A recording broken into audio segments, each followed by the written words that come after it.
We have with us Bridgette Blitch, who's with the Taylor Law Firm out of Winter Haven, Florida. Jay and Bridgette have been a big part of a Motor Carriers Insurance Education Foundation and has helped us better understand the activities of the motor carrier and sometimes the legal ramifications. But more important, they've always been there to help us with our motor carriers and have always been a source that we can refer to their firm to help the motor carriers set up their organization correctly, make sure the brokerage is met with MAP 21. So we reached out with them to also help us in this area. One of the things we pay a lot of attention to from underwriting standpoint acceptability is the information we see in the CSA and their safety measurement scores. And those are a derivative of an inspection. But we also often look at those without understanding exactly what happens with those inspections and what the results are. So we'd like to spend a few minutes with Bridgette to let us know what she understands the officer does why they stop a truck, what level of inspections they'll start with, what they typically find, and then we'll look at a level 1 inspection, and at the end then we'll talk to her about how, if there's any errors or mistakes in it, how those could be corrected. So Bridgette, let's start. We have our motor carrier run down the highway, and they're happy go lucky here, and they have to be an inspection occurs. So I want to start with here, there's two areas of inspections. One is when they go through a fixed location, and that shows on the inspection. That could be a weigh station or port of entry. In Florida, we stop because of the agriculture deal here. That's the first place. And then you have the officer running on the highway.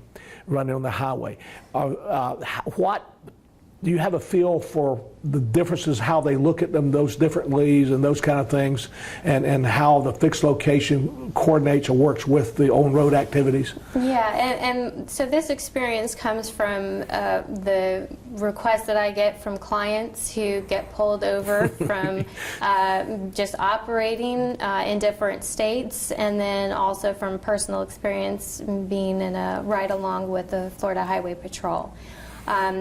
What I've noticed when motor carriers are operating on the roadway is that if there happens to be a situation where there's multiple motor carriers that are involved, maybe multiple motor carriers that are speeding on the highway, if our client happens to be the last in that chain, the motor carrier will pick, or the law enforcement will pick that last motor carrier, which unfortunately will be my client. Other situations is there may be some visual violation that the officer sees that triggers the law enforcement to pull the motor carrier over, and sometimes it's just a tail light that may be not operational. So it could start with something very small, just to have the officer pull the motor carrier over. With that system, though, and I've said this often, they have to get the officer has to get the motor carrier's attention. Now, am I correct, though, when they get the attention, they put that information in their computer system, and then the inspection selection system comes up to determine if they should stop them and those kind of things, or how does that work together, Bridgette? So my understanding is that the first item that the officer will do is they'll actually look at the motor carrier, they'll run their DOT number, they'll look at the driver information, and they'll see if there's anything when they have access to their various database systems that triggers a need for a more thorough inspection than, let's just say, a level 3 inspection, which is of the driver, or just citing the motor carrier for the one, let's say, maintenance violation that they see. So if there's something that triggers a more thorough need for a more thorough inspection, like a level 2 or a level 1 inspection, that may be based upon what they're seeing in their databases on this particular motor carrier. So sometimes they'll stop them before they put the DOT number in their system, because you mentioned like speeding would be one of the areas they would do that part of it, and because they could cite them for on-road violation. But right. Something like a light, wouldn't they probably put that into the system to see what the inspection selection system would tell them to do if it's just a light? Right, so that's possible as well. So there's visual cues, cargo securement, for example, or maintenance issues. Is usually the issues that come up in my experience when the clients call and they say we've gotten pulled over, it's because one of those reasons. And it's, although it does random, There's some random, right? there's some random as well. The carrier just says that the officer pulled them over. It may be because that my client doesn't operate in that state, so this is a new name for the officer. To see, you know, what's the safety score of this particular motor carrier, and let's vet their truck. Let's see how well they maintain their equipment, how well their drivers, make sure they're fit to operate, and just inspect the client because it's a new name. Again, we have talked about unfamiliar motor carriers who are small and strange locations tend to get their attention more often than the ones who are not, because you got to start with getting their attention. I mean, the officer has to pay attention. They see so many trucks running up and down the highway all day, they can't check them all. So they check the ones that look like they need to be looked at, which is, I mentioned, speeding, falling too close, lights don't burn, or someone they haven't seen before, and they might just say, we need to check them out. Right. Now, when I pull, that's when we work right on the highway. If I pull through a weigh station, is this same kind of stuff that goes on for the fixed location inspections? Yeah, and that's what I've seen in my experience. It's similar, that there's going to be the motor carriers that are going to have a route that run through that weigh station routinely, and that's a motor carrier, a name that law enforcement knows, that they are very strict in their compliance, and there's no issues with any safety regulations, so they just wave those motor carriers on through. But then there's the other motor carriers, maybe either by name recognition, or it's a new carrier that causes law enforcement to pause and say, we want to bring this particular truck in for an inspection, or maybe it's older equipment. Or cargo securement, or some other maintenance issue. We see a lot of the motor carriers go running around these fixed locations because of the pre-pass and things like that.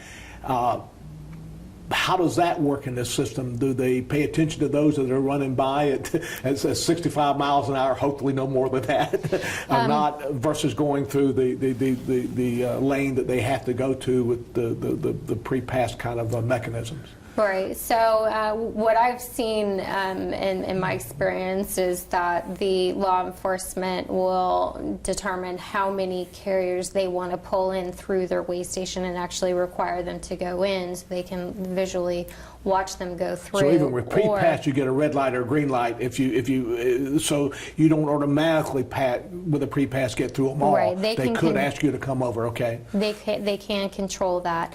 Then they can also have law enforcement that is outside of the weigh station that's just doing a visual cue on motor carriers that are passing by.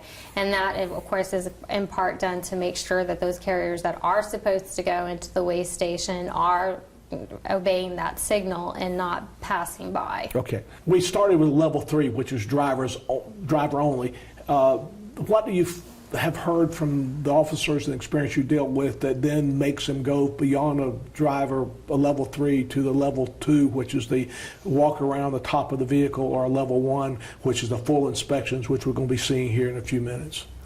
Right. So again, it's going to be the visual cues of any issues with the trailer, with the cargo securement, that the officer can just identify from looking at the truck and the trailer, and then also looking at the driver's profile when they pull up the information on their data systems as they run it in their vehicle, and they pull right up side next to the tractor trailer.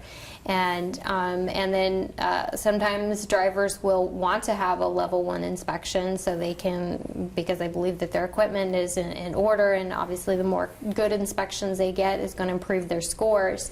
So if the officer has time, they will try to do a level 1 inspection for the motor carrier. It's just going to depend on really what's going on that day with law enforcement. I know that a lot of folks, our clients want more level 1 inspections, but it's just a capacity issue that we hear from law enforcement that they can't do it as often as the motor carriers would like. This is a very comfortable insurer who says, come inspect me. Yes, well, there are those that want to. It's interesting. They also put the driver, which access the driver safety measurement system, which we don't have access to in the public because they're not a part of the CSA. That's a part of that pre-employment screening program. Right. But they also consider that a part of it too, as far as their inspection for that driver. So the driver with bad past history could require the DOT enforcement officers to do a more in-depth inspection just because of the driver's history, not the motor carrier's history itself? Yeah, and you bring up a really important point because it's good to know what is in our clients' driver's profile. And there is also an opportunity that a driver has to challenge any violations that are in their PSP profile. Okay. They believe that are inaccurate, because that can affect the motor carrier and what triggers a more detailed inspection by law enforcement. So a lot of times we have clients that will contact us and say, we want you to look at our driver's profile and make sure that those violations are not included part of the record, because we believe those are inaccurate.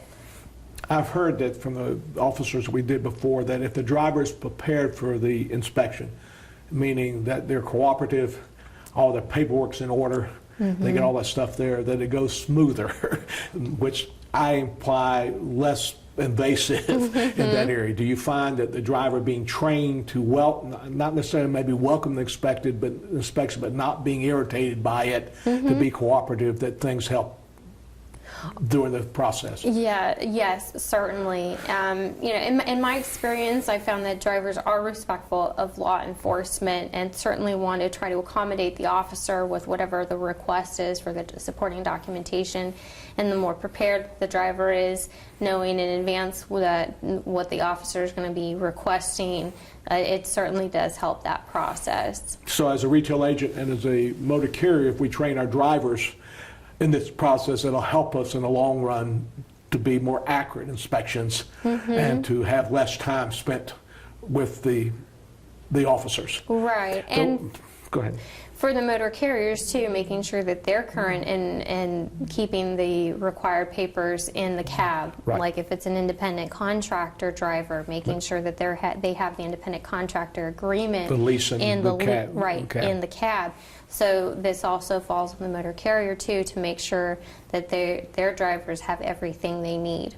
And the other important point to this too is what I see, and this is a common issue, when the vehicle is stopped and the officer, let's say, wants to look in the back of the trailer and the shipment has been sealed, and the driver says, well, they didn't have the opportunity to look at the cargo and the securement in the trailer. What's important is, again, this goes to educating our drivers and communicating with our customers, that is our clients' customers, the importance of making sure that the motor carrier is doing everything possible to comply with the safety regulations for cargo securement. So before those trailer doors are locked and sealed, that the driver has the opportunity to make sure everything is properly secured, because as I've seen in these inspections, it's going to fall on the motor carrier if the cargo hasn't been properly secured in that trailer.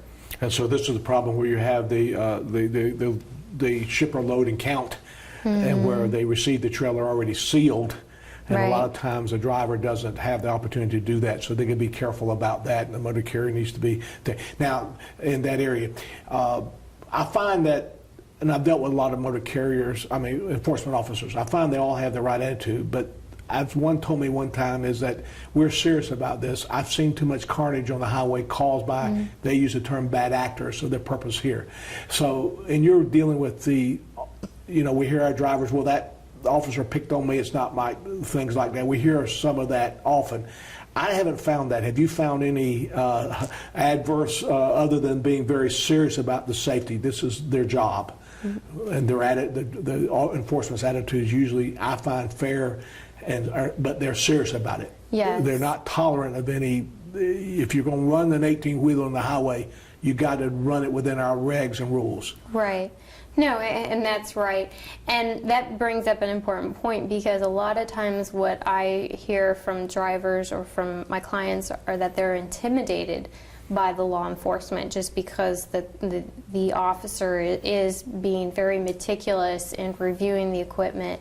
And certainly if it's a situation where they want to keep the driver safe and the officer safe, they may come off as, you know, very rigid, and it doesn't really give the driver a sense that they can really participate in the inspection. But as we've talked about before, what I've heard from law enforcement is that as long as the safety of the driver and the public and the officer is not going to be compromised, that they encourage the driver to participate in that process. So even though the driver may feel as though he really doesn't have an opportunity or a voice in this process, that I would encourage the drivers to be, of course, absolutely respectful and to make sure that they're not compromising anyone's safety, but to reach out to that officer and say, I really want to participate in this process and see what you're looking at here in terms of, you've noted a couple violations. Can you tell me what it is that you've cited and why it is that you've cited these violations? That's great. Thanks to you and Jay and your law firm, you've made available to us a level 1 inspection. We'll play that now, and when it gets through, we'll talk about the results and then how we can correct those results. Bridgette, let's look at the level 1 inspection. Okay. Commercial transportation is the backbone of commerce in North America. The things we spend money on, groceries, clothing, even new cars, are all transported from where they're made to where they're sold by commercial trucks. In North America alone, there are more than 8 million registered commercial motor vehicles carrying freight on the highways. Professional truck drivers do their best to make sure that they and all the traffic around them are safe. When a crash involving a commercial motor vehicle occurs, injuries, property loss, and devastating fatalities are common results. 2 million truck inspections occur annually across North America, and they all serve one simple purpose: safety. In order to make this process equal to commercial drivers everywhere, the Commercial Vehicle Safety Alliance, in cooperation with the Federal Motor Carrier Safety Administration, designed a quick and thorough inspection procedure known as the North American Standard Inspection. The inspection concentrates on the driver's record of duty status or logbook, trip documents, and the vehicle's mechanical condition, with an emphasis on critical components. Not just anyone can perform a North American Standard inspection. All inspectors must successfully complete NAS inspection courses and maintain their formal certification to conduct inspections.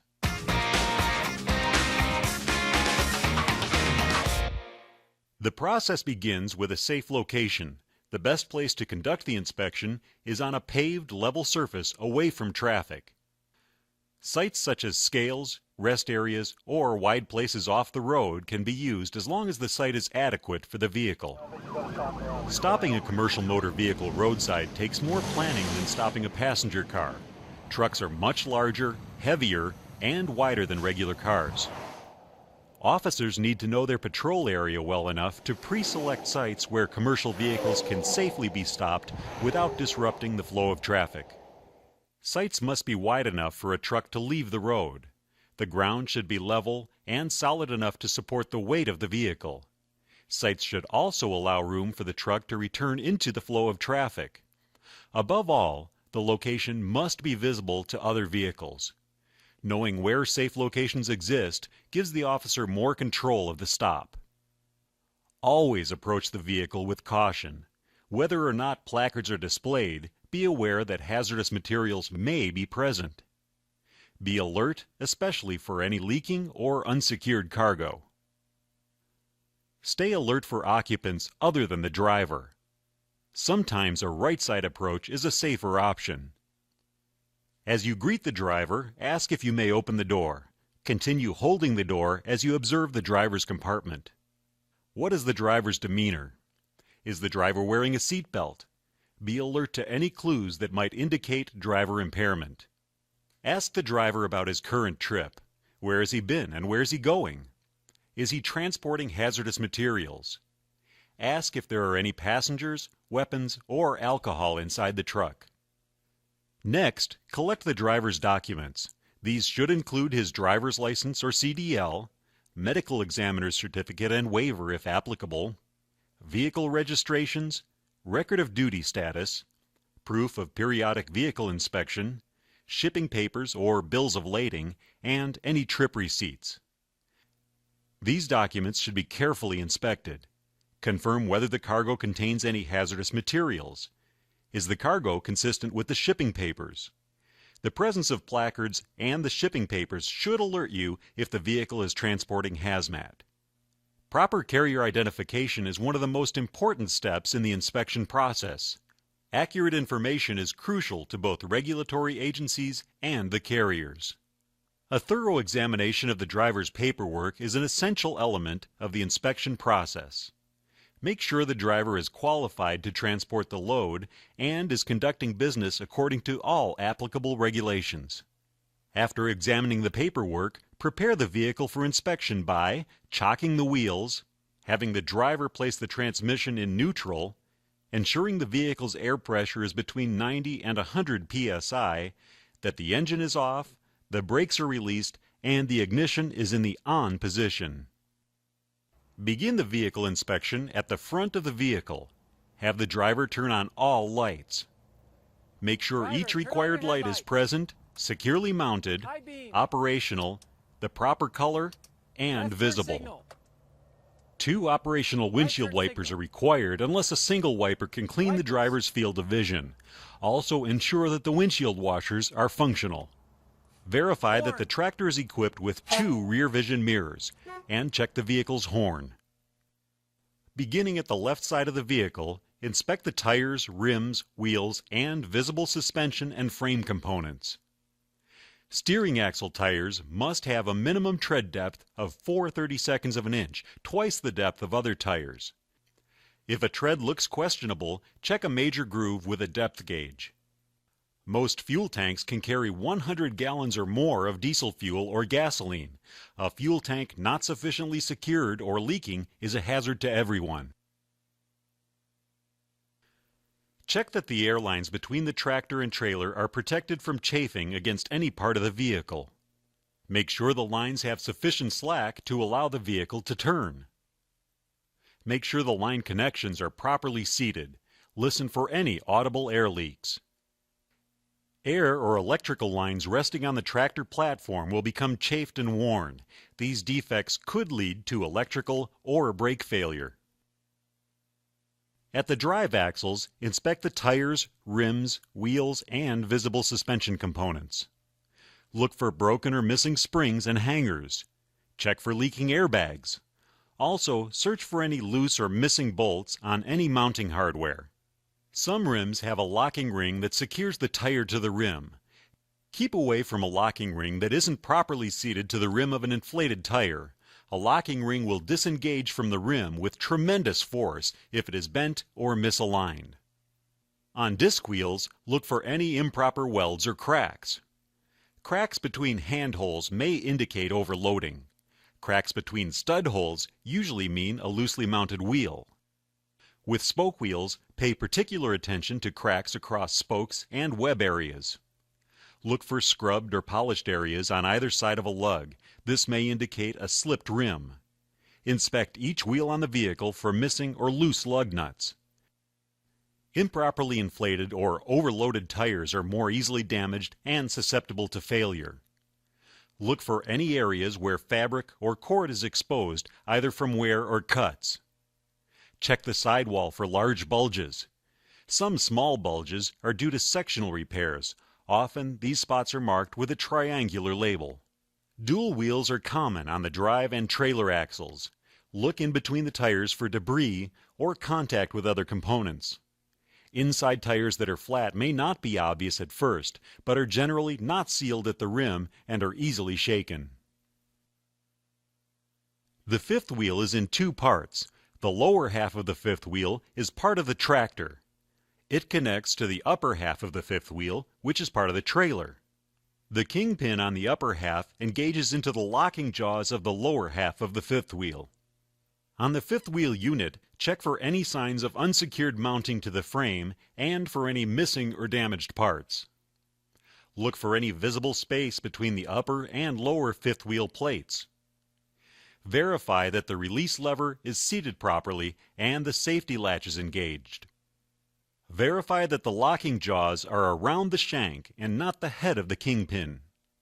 When checking the upper half of the fifth wheel, check for any damage to the weight-bearing plate and its supports.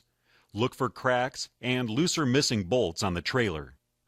Some tractors will have sliding lower fifth wheel halves. These are used to adjust the weight of the trailer further forward or back on the tractor wheels. When checking a sliding fifth wheel, make sure the locking mechanism is properly engaged. The teeth should be fully inserted into the rail. Look for worn or missing parts. Make sure that the position does not allow the tractor frame rails to contact the landing gear on the trailer during turns. A word of caution: never place yourself between tires of tandem axles. Have the driver step on the vehicle's brake and work the turn signals to verify all tractor lights are working properly. Move toward the rear of the trailer. Inspect the frame rails and cross members. Make sure to check the upper and lower frame rails and rivets for van and open-top trailers. Look for excessive corrosion, sagging, or cracks that can indicate a weakened frame. On trailers, whether enclosed or not, cargo must be secured such that it cannot leak or fall off the vehicle. At each trailer axle, inspect the tire, rim, and wheel. Check the suspension for cracks, misalignment, and missing leaves. If the vehicle is equipped with a sliding subframe or sliding tandems, check to make sure that they are properly locked. A sliding tandem allows the rear axles of the trailer to be adjusted to accommodate the weight of the cargo inside the trailer. If the vehicle is so equipped, make sure the sliding tandem is properly aligned and the locking pins are fully inserted into the holes of the frame. Look for damaged, worn, or missing components. Check that the handle is secure.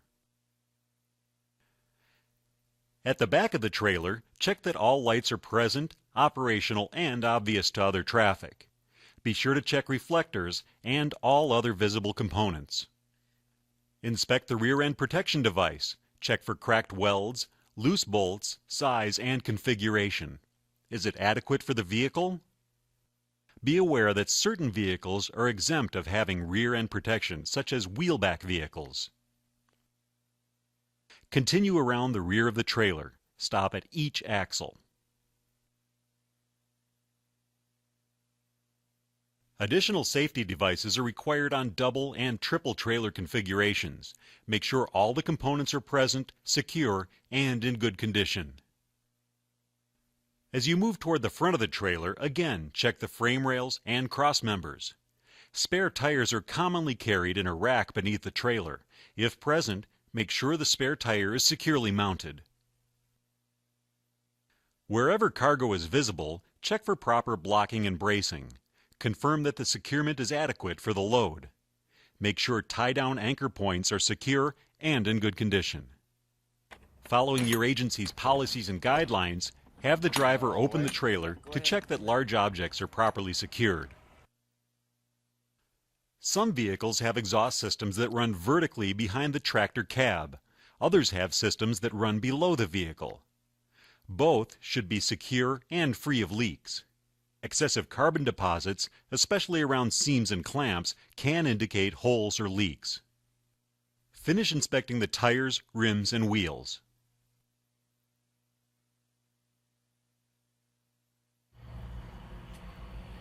Okay, next what I'll have you do is go ahead and open up your hood. Okay.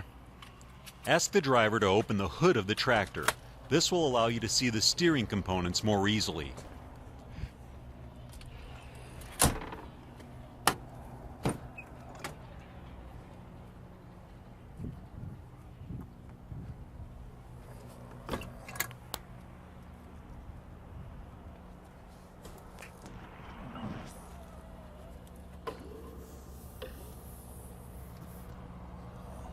Okay, go ahead and climb up in the cab and I'll have you rock your steering from left to right in Okay. a vigorous manner. Look for loose, worn, damaged, or missing parts. Check that the steering gear box is secure and all bolts are present and tight. Check for any movement of the pitman arm on the steering gear box output shaft. Check for loose stud bolts, loose nuts, and any welded repairs to any of the steering components. You'll have to go under the vehicle to check steering components on cab-over tractors. Okay, driver, next I'll go underneath the vehicle. Before going underneath any commercial vehicle, make sure that the engine is off, the transmission is in neutral, all brakes are released, and the wheels are chocked. Always keep your body parallel to the frame rails. Never place yourself in a position where, if the vehicle moved, you could be run over or trapped.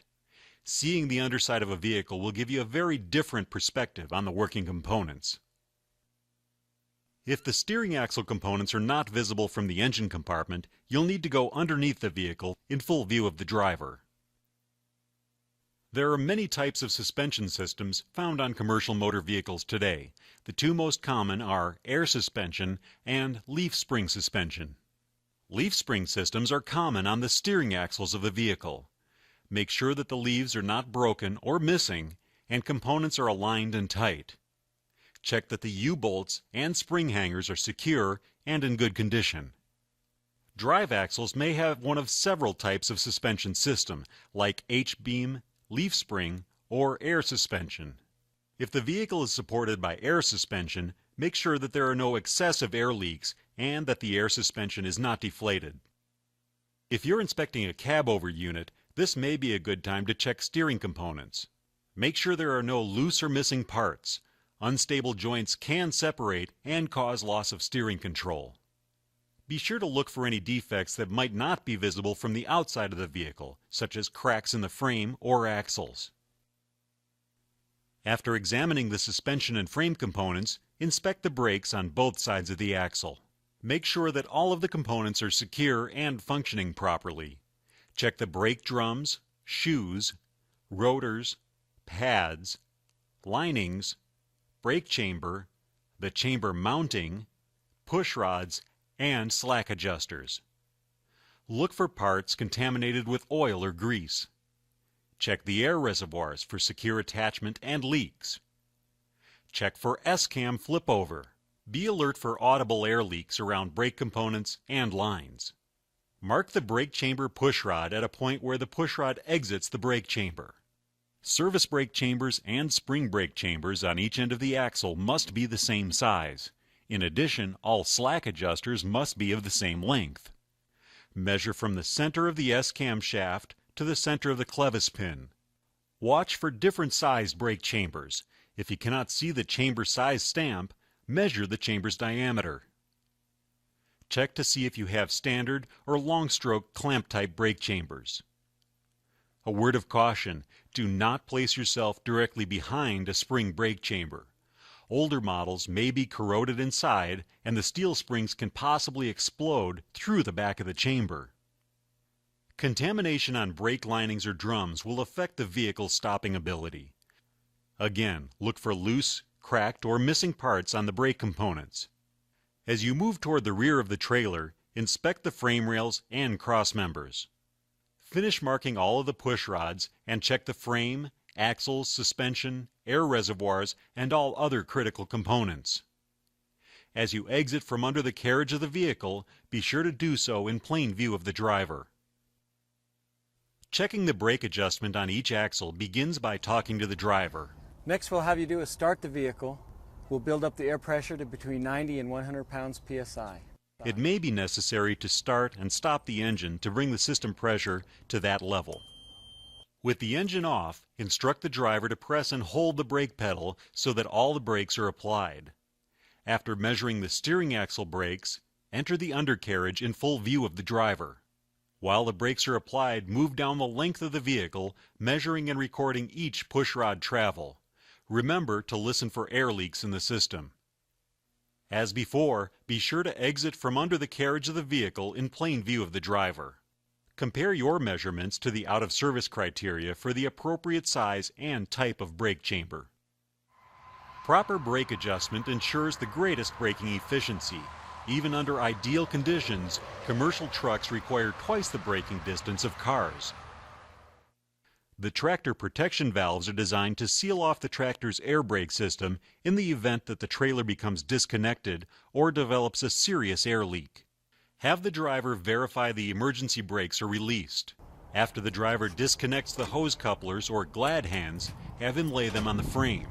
Once the lines are disconnected, the air coming out of the supply emergency line should shut off almost immediately, or around 60 to 70 psi or lower. If the air continues to escape below 20 psi, the tractor protection valve is defective and an out-of-service condition exists. After air stops flowing from the emergency line, have the driver make a brake application. Okay, release. If air is escaping from the service line, the tractor protection valve is defective. Okay, driver, you could go ahead and reattach the hose couplers. If any audible leaks were found in the air pressure system, test the vehicle's air loss rate. This test determines if the vehicle's air compressor can maintain air pressure while overcoming small leaks. Go ahead and turn your key to the on position, and I'll have you pump your brakes down so we can check the lower As the driver warning device. pumps the brake again and again, watch the gauges on the dashboard. The low air warning device must activate on or before 1/2 of the compressor governor cutout pressure, or 55 psi, whichever is less. If the vehicle was manufactured after March 1st, 1975, the warning must be at least visible. If it was manufactured on or before March 1st, 1975, the warning may be either audible or visible. The steering lash is the movement or play that occurs in the steering wheel before the front tires begin to turn. Excessive driver, lash next we'll can check your indicate steering wheel worn or lash. loose steering Go ahead and start your components. engine.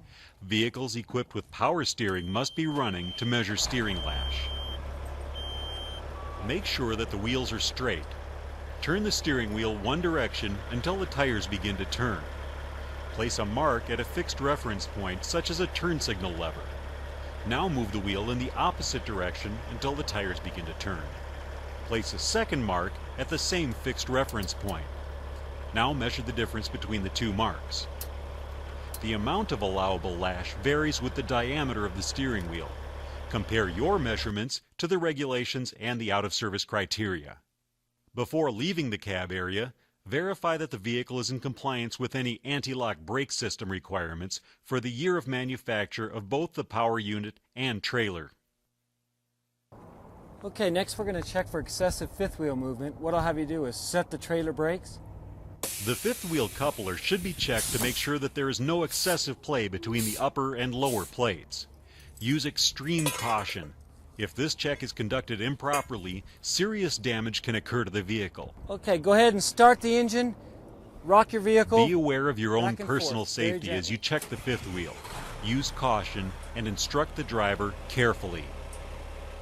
Have the driver gently rock the tractor back and forth. Watch for movement between the fifth wheel components. Okay. If there is noticeable movement, have the driver pull forward and hold to place pressure on the back of the kingpin. Have the driver set the brakes on the tractor, turn off the engine, and put his transmission in neutral. Replace the wheel chocks and carefully mark all of the fifth wheel components that move. Mark the kingpin plate and fifth wheel. Mark the pivot pin and pivot pin bracket. Mark the slider and the slider base. Remove the wheel chocks. Have the driver start his vehicle, release the tractor brakes, and put pressure on the front of the kingpin by backing up. Have the driver set his tractor brakes, turn off the vehicle, and set the trailer brakes. Carefully replace the wheel chocks and measure the difference in your marks. Check your measurements against the out-of-service criteria. When you're finished, make sure you recorded all of your information into the inspection report. It's a good idea to take the driver around the vehicle and explain any violations that you may have found. If the vehicle's violations caused it to be placed out of service, attach an out-of-service sticker and inform the driver of the corrections that must be made before his trip can be continued. If the vehicle is not in a safe location, have it towed or escorted to a safe place before placing the out-of-service sticker. Inform the driver that any non-out-of-service violations must be repaired before the truck is dispatched by the company. Vehicles that pass the North American Standard inspection receive a CDSA decal. The decal indicates to other jurisdictions that the truck has passed a recent inspection and they can focus their efforts on other vehicles. Your personal routine for inspecting a vehicle may vary slightly to accommodate differing policies within your jurisdiction and various types of commercial vehicles. The point is to be certain that all of the required critical components are inspected, as well as the driver and his paperwork. Your ultimate goal is to increase awareness and help reduce or prevent accidents. Inspections like the North American Standard allow you to monitor and enforce safe standards for all commercial motor vehicles. In doing this, you're helping achieve the goal of safety for everyone who travels our highways. So Bridgette, will you please share with us some information concerning the data queue, your personal experience on how to correct some mistakes, and if the mistakes are made, how to take care of it, so that we can take that information to our insureds and better understand that? Yes, absolutely, Tommy. And thank you so much for having me here. It's a pleasure to be here and to share this information with you. So my experience with the data queue process is, of course, we represent motor carriers, and they come to us because they've received a commercial motor vehicle violation, and they have violations on their reports which they believe were improperly assessed against them. So they reach out to me and say, what can we do to remove the violations and in turn remove these violations from my safety scores, which are getting reported on my SMS profile. So what I look for is, of course, timing is key with these violations.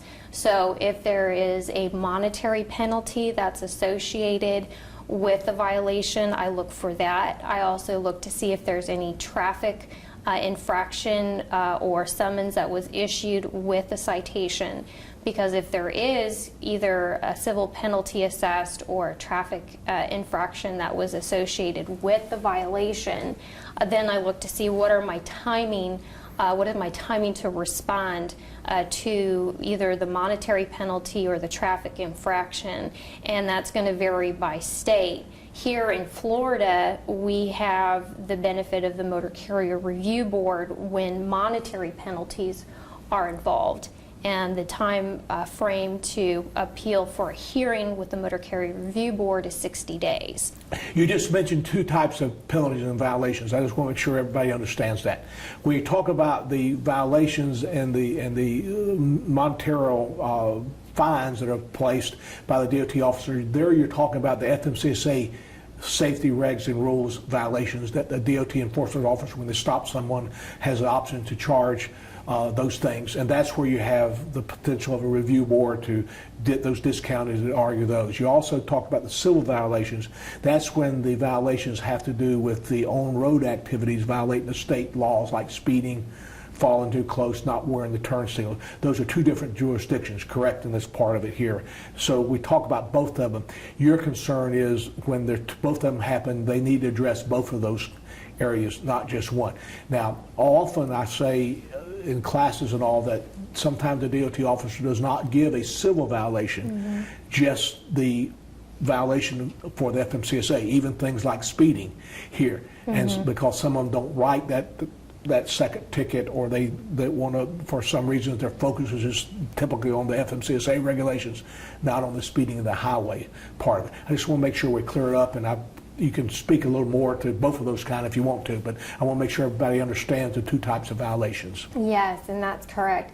So the reason why that's important is because if there is a monetary penalty that's associated with the commercial motor vehicle examination or a traffic infraction, that those penalties can affect the motor carrier's basic scores on their safety profile.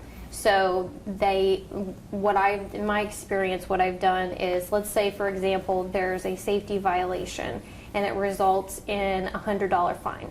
For example, a motor carrier has a driver that is carrying a passenger that is not authorized. and there's a civil penalty associated with that. So there is a violation under the federal regulations for carrying unauthorized passengers, and that's going to hit the motor carrier's safety score. If there's a civil penalty associated with it in Florida, the motor carrier has the opportunity to go before the Motor Carrier Review Board. So in situations, I've had the opportunity to go before the Motor Carrier Review Board and advise them why that violation should not be assessed against the motor carrier, then have that civil penalty either removed totally or mitigated. So in this particular situation, it was removed 100% by the Motor Carrier Review Board. And then the next step I do is I take that and I upload the dismissal of the monetary fine into the Federal Motor Carrier Safety Administration's data queue portal. And so the reason why I mention these two topics is because it's a way to have the violation removed from the motor carrier's safety profile. As you know, as of August 23rd, 2014, the Federal Motor Carrier Safety Administration, in their manual to state analysts, and the state analysts are the people that are reviewing the Federal Motor Carrier safety violations, recognize that they will remove a violation if it results in a dismissal or a different finding, a different violation. I think they're obligated to, are they not, by law? They have to now. Right after August 23rd, 2014. That's a major difference, because before that it wasn't, and this gives them some recourse. This is why people like yourself are more valuable to them to get those scores down, but I'll just put a plug in for that, okay? Now with that done, and we do this, because it's a dollar monetary, but I find the long term, those violations are even more part of their economic of the business, because it could affect their loads, be able to get loads for shippers, view of them, and also obviously in our industry affects their insurance potential cost and acceptability, which actually has more impact than maybe that one fine for that one day. Right. So even though you say it might be worthwhile to pay the fine, because you cost money, I don't think you work free. But there is long-term ramifications on those kind of things that maybe will make a economic decision beyond what the fine is saving me. Is that not correct? Right, exactly. And sometimes the monetary fines are negligible, but it's the impact that it has on the score. As you know, those violations that are more severe and that are more recent are going to have a more significant impact. For you who are not familiar with this, what she's talking about is any violations within the first 6 months has a time waiting factor of a 3. And so that's the one that hurts us the most, are the ones in the first 6 months, the 3. Once you go beyond 6 months, between 6 and 12 months is a 2, and after that's a 1. So once it's a year old, the impact has been reduced by a third. So time is essential to this. It's still going to have an impact on the carrier's score, and particularly where we get a lot of calls is when insurance is coming up for renewal. Yes, we're the culprit in all this part of it, right? So the motor carrier wants to make sure that they're auditing their safety information that's on their profile to make sure that any violations that they believe that are inaccurate and shouldn't have been assessed against them, that they take that opportunity to either apply through the data queue portal to remove the score associated with the violation, or to petition if there's still time for any violation where a monetary penalty or traffic infraction has resulted. Where do you find where there's, quote, errors or not in this? What are the most common reasons that the violation cited isn't a legitimate violation or should not be attributed to the motor carrier? Well, we do see instances, unfortunately, where a motor carrier has a violation that's not associated with their US DOT number. Maybe the equipment was sold and the person who acquired the equipment still had the DOT number on it. So it's important, and it does happen, to make sure that you check your profile to make sure that it's not an incorrect DOT number or equipment that you're not operating. So we see that.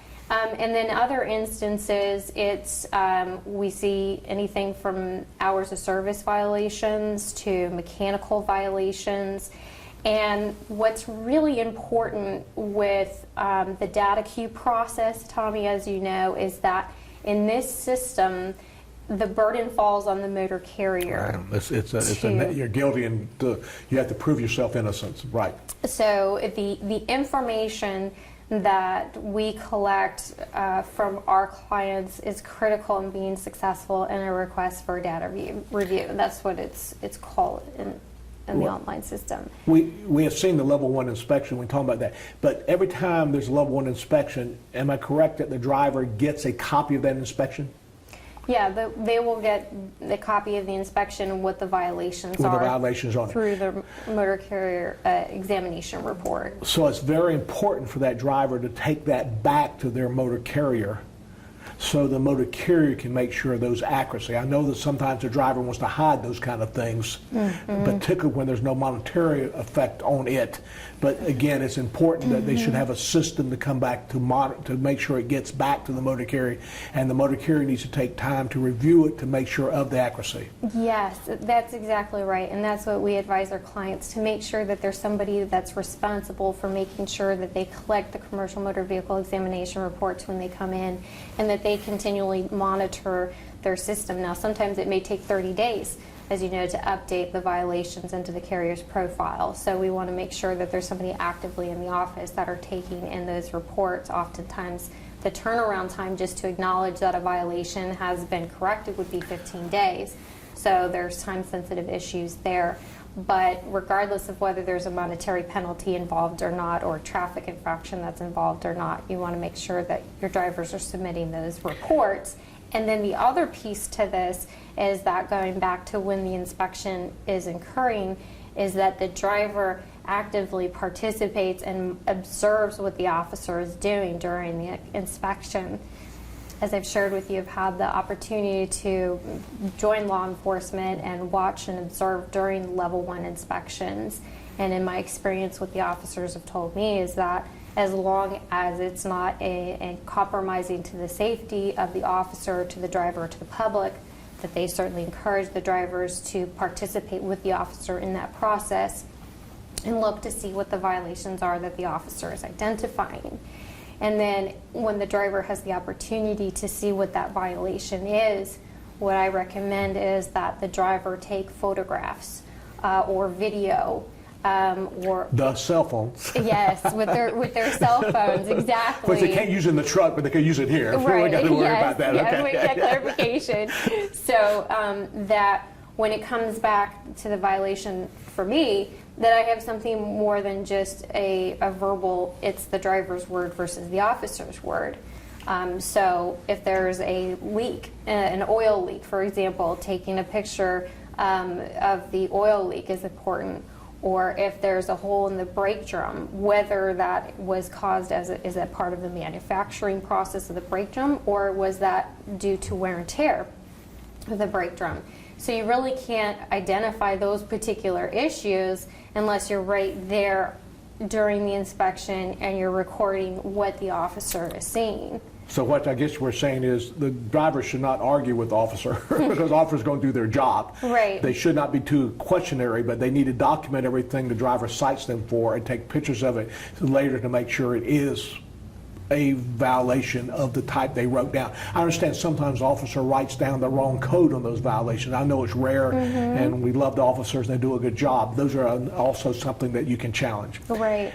To challenge it, that we always need to hire you, although I recommend you, part of it. Can some of these motor carriers actually go into data queue and do this themselves, particularly the things like we're talking about here where they're wrong DOT number, I sold the vehicle, and those kind of things? Yes, absolutely they can. And a lot of what we do is we train motor carriers on how to data queue. So the motor carrier has the opportunity, they can go in through the Safer system, for example, and there's a link to go into data queues, and they set up their profile. They verify their identity through the PIN that was issued to them from the Federal Motor Carrier Safety Administration.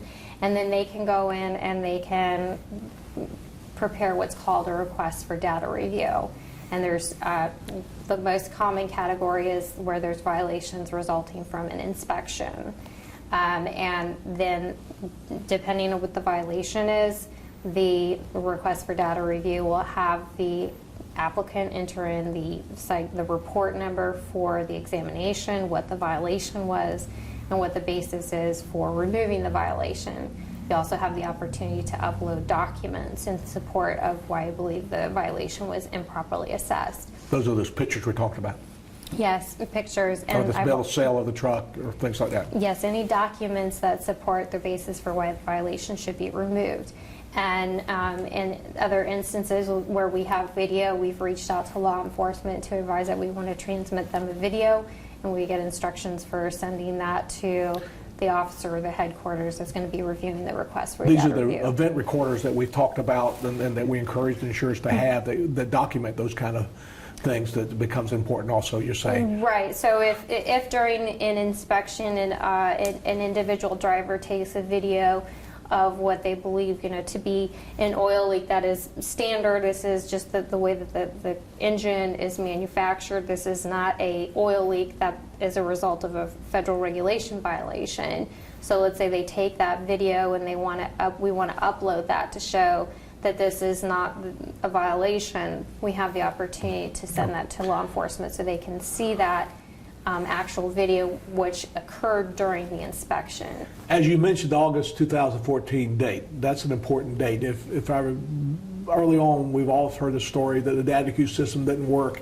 They get back to the same officers, and the officer says, I did it right.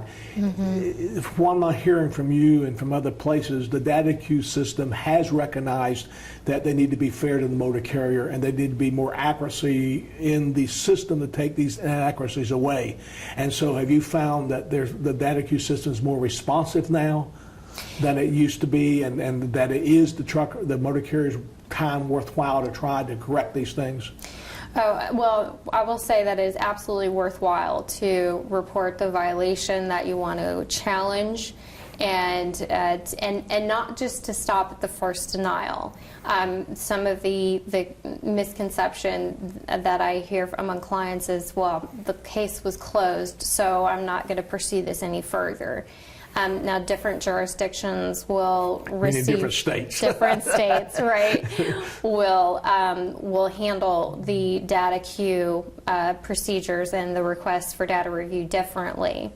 And as you know, in Arizona, they've actually set up a review board where the applicant, the motor carrier, will go through the request for data review process with law enforcement. And then if the request for data review continues to be denied, they have the opportunity to go before a board that's comprised of law enforcement plus an industry professional, so somebody who works as a safety director in the motor carrier business, and that individual will rotate on the board. So what I always say is you want to make sure that you continue to push that violation up the chain of command, even if that means, like in the context of Arizona, going all the way up to the review board until you've exhausted your opportunity for review. And I've known of cases where it goes even beyond that to a court proceeding in order to get that violation removed. It's just going to be, that's all going to depend on what the exact violation is. So it's worthwhile to make that violation, and if it was ever called into question, you have a record of your continual challenge of the request for data review. So I do see initially, often the first response that we get is a denial, and we have to take it to the next level. Okay. And that's oftentimes because what I see is it will go back to the same officer that issued the citation. And so, and then sometimes the response I get is, well, if the violation wasn't there, I wouldn't have issued the citation. So we have to take it to the next level and articulate our basis for, this is why we believe that we're challenging it. We're not, we're not challenging the officer. We're just challenging the merits of the case, which is that this violation we believe was incorrectly assessed. So it can be effective, but oftentimes it doesn't get done on the first challenge. Sometimes it does, but my recommendation is make sure you exhaust all levels of review. And also to reach out to law enforcement. Sometimes we found to have a discussion with law enforcement really is a meaningful way to reach out and connect and say, maybe what I've put in writing, I'm not expressing the issues here accurately. So having a telephone conference with the officer or with the headquarters or the chief, whoever the overseer, right, you can reach out to.